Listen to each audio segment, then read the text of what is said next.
Vamos lá. Todas as teorias relacionadas a reminiscências ou evidências. Quando estudamos sobre metodologia científica, cabe a nós dizermos, estou até falando, até brincando tempos atrás, aí, falando sobre uma professora sobre estudos relacionados a pesquisas metódicas, metodologias, estudos relacionados a caminhadas, a trilhas, aonde vamos chegar entre pesquisas e cronogramas relacionados à própria corporeidade. Ok, então, entre essas teorias, há evidências, aonde há evidências, há fatores. Embora a palavra evidências pode associar a outros sentidos, não vamos entrar nesses campos dogmáticos, mas aonde há reminiscências, também há o quê? Há um caráter ligado ao atlas, ligado ao próprio conhecimento e reconhecimento que você é de uma família peculiar, possível entre lembranças e recordações, ou seja, que muitas vezes são esquecidas. Aí lembramos de Vygotsky, quando ele fala que o próprio ser humano ele vai aprender pelo ambiente. Você passa ou num país, ou num estado, ou num município, um local que você já viu, você vai lembrar. Isso vai trazer em memória um desenvolvimento proximal. Vai colocar em memória um desenvolvimento potencial e real. Real porque você viveu aquele dia, aquele local. Aquele algo real vai estar memorizado nos campos simbólicos. Ocorre um meio construtivista entre o sujeito e o objeto e o sujeito. Ou seja, embora a palavra objeto, a pessoa pensa que o objeto é a própria pessoa, não. Mas vai haver trocas entre o sujeito e o objeto. Por quê? Quando ele vai mexer no objeto ou a bola, o sujeito e a bola, ele vai lembrar que a bola, ou seja, ele aprendeu desde pequeno. E essa interação entre o objeto, ele vai ver o objeto lá, que é a bola, e vai ver o que? Simbolismo em bagagens. Como assim? Aí eu vou e lembro de uma bola que eu guardei faz tempo, né? Meu guarda-roupa. Aí eu vejo a bola vermelha. Essa bola vermelha vai lembrar do handball. O handball na época que tinha várias bolas vermelhinhas pequenas. Ali na Universidade de Vila Velha. Aquelas bolas pequenas vai lembrar o que de mim? Que é um meio simbólico entre o sujeito, o objeto e o sujeito. Porque o próprio objeto também vai colocar memórias ligadas à cor, os seus traços. É lógico que não vai falar. Pode falar de uma maneira como? Você falando da própria bola, o que ela é. Embora a própria bola ela é racional, isso nos coloca a interação entre o sujeito e o objeto, coloca uma construção. Mas a própria bola ela vai colocar recordações evidentes entre as reminiscências que ocorrem diariamente. Ou seja, a própria bola, a data, o dia, o horário, são símbolos ambientais que vai ajudar a ver construções ligadas à própria palavra, que significa percepção sensório-motora. A própria percepção vai colocar uma visão inteligível de mundo, uma visão inteligível sensitiva, ou sensitiva está ligado só aos controles emocionais. Mas a própria emoção também coloca questões que vão haver dispositivos ligados à própria vida, traumas, questões que acontecem em nossa vida.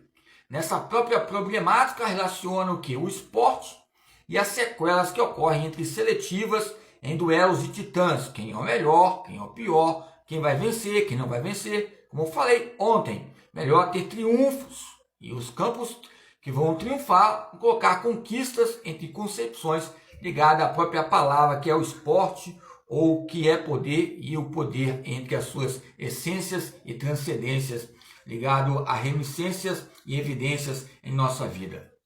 Pois bem, quando falamos sobre buscas, vamos lembrar de histórias. Quando falamos de buscas, falamos de ordens que ocorrem.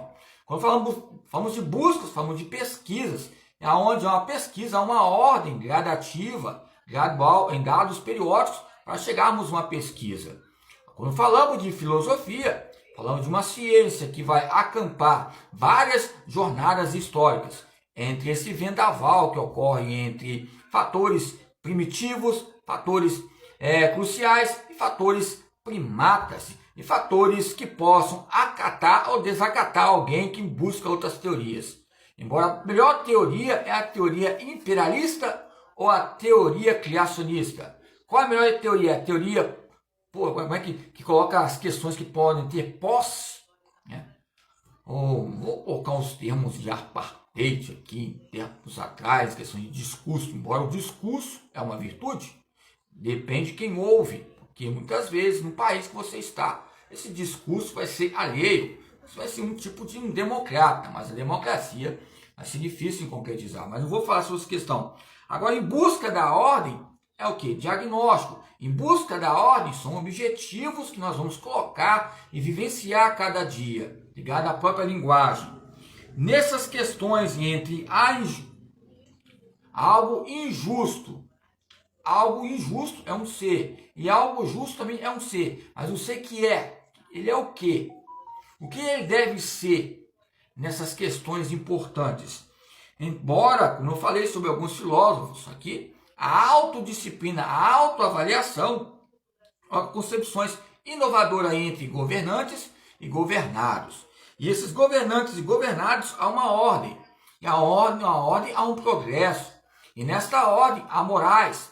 E essas morais que ocorrem, não é que eu tenho moral. Eu tenho muita moral. É lógico que você não tem muita moral. Você tem bastante moral porque você tem cultura. E se você estudar mais, você vai ter mais moral ainda. Não é a questão de respeito, ou chicote, ou espancamento, ou porrada. É lógico, no MMA, um campeonato, um futebol, qualquer tipo de campeonato, você tem uma questão de moral ligada à cultura, costumes, aquisições de conhecimento e experiências que você passa nos meios dialéticos, materialistas e históricos. Mas a própria moral que coloca em nossas vidas, que alguns colocam o orgulho, embora o próprio orgulho nos ensina a não ser vítimas. Mas a própria vítima pode ser o próprio orgulho que aumentou a sua leviandade. E a sua própria leviandade levantou uma construção e uma reconstrução ligada à própria linguagem. Então, nessas pesquisas investigáveis, há uma ordem. E essa ordem é uma busca. É o que você vai buscar? Objetivos para alcançar metas entre famílias, unidades, aldeias, ou seja, municípios, ou seja, nacional, internacional, que vão dialogar entre essas catalogações. Ok? Então, a própria filosofia do esporte, ou seja, a própria linguagem do esporte, a linguagem esportiva, vão colocar, ou seja, formas para haver distinções relacionadas, ou seja, em partes como a sensibilidade, em partes que faz parte da cultura a vontade, que faz parte da cultura a mente. Ok? Quando eu falo sobre algo sensível, vou pensar logo o quê? Na visão, na audição, na degustação. Então ocorre uma sensibilidade. Eu estou com um lápis aqui, algo sensível. O que ocorre? A partir do momento que eu olho que é um lápis, houve já uma sinapse, troca entre neurônios, entre aferente e eferente, que surgiu a sensibilidade, o campo sensório-motor, que também olhei que o lápis é laranja. Ou seja, vai depender também do local e da visão hermenêutica particular, fenomenal, que é o próprio ser humano e essa natureza. Entre essas ambivalências, entre homens e mulheres, e outros tipos de animais também que nós olhamos, que faz uma diferença muito grande, que você vai analisando os campos comportamentais. Então, quando falamos sobre vontade, falamos sobre também alma. Quando nós olhamos aqui, eu tenho vontade de quê? Passar os cronogramas, as importâncias que são relacionadas à educação física. Então, nessa área sensível que eu passei nos colegiados, universidades, são experiências contínuas que vão colocar uma maneira que vamos chegar aonde? Chegaremos a algum lugar, mas qual lugar que chegaremos? A nossa mente. E a nossa mente, que é a questão da vontade, vai haver uma expressão. Embora a própria vontade tenha os seus meios desejáveis, indesejáveis, ligados à própria vida. E algo que vai nos colocar sobre essas produções e reproduções científicas são meios que vão haver essa sinapse magisterial, magisterial ou magisterium, entre a filosofia do rei e a filosofia do reinante. A filosofia do rei é que ele vai falar que a própria filosofia não vale a pena. Mas a própria filosofia fala para o rei que vale a pena ele filosofar, porque aonde ele está na época da